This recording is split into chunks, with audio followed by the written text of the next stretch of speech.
Bonjour à tous, aujourd'hui nous nous sommes rendus à Futur en Seine où nous avons retrouvé un an après le Fun Truck. Ce petit camion qui cette année a pris des couleurs arpente les rues de Paris avec à son bord de jeunes entrepreneurs à la recherche de financement pour la création ou le développement de leur start-up.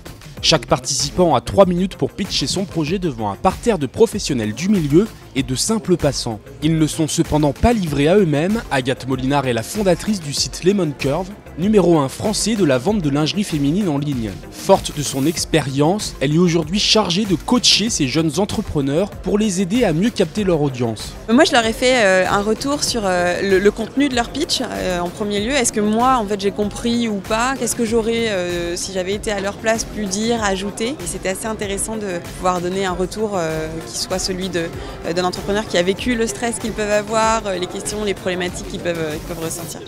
5 jeunes startups au menu du jour, dont Zephyr Solar, une jeune pousse qui développe des solutions d'électrification photovoltaïque à destination des lieux isolés. Pour sa cofondatrice Julie Dautel, le Fun Truck est un moyen de donner un grand coup d'accélérateur à son projet. Ça nous apporte de la visibilité, on peut rencontrer aussi du monde, on rencontre le public, on voit aussi comment le projet est accueilli. Ça nous apporte notamment des contacts avec des business angels ou des fonds ou des personnes même qui peuvent sur des types des opérations de crowdfunding financées à titre personnel. L'année dernière, rappelez-vous, c'est la société Leka qui a été la grande gagnante de la première édition du Fun Truck. Et depuis, la société qui a développé un petit robot éducatif destiné aux enfants autistes s'en sort plutôt bien. Alors il faut savoir que l'année dernière, il y a eu 20 startups qui avaient été sélectionnées et sur ces 15 startups, 9 ont trouvé des sous en moins de 6 mois. Leka l'année dernière, on a eu la chance, nous, SoWeFund, de l'accompagner dans sa recherche de financement en crowdfunding et il a levé ses fonds puisqu'il a levé pas loin de 500 000 € quelques mois plus tard.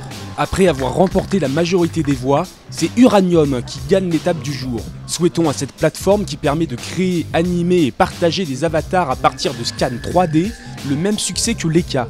En attendant, elle devra de nouveau se confronter au vote du public dans la grande finale qui l'opposera aux 4 autres vainqueurs d'étape. Rendez-vous le 1er juillet pendant l'événement Viva Technologie.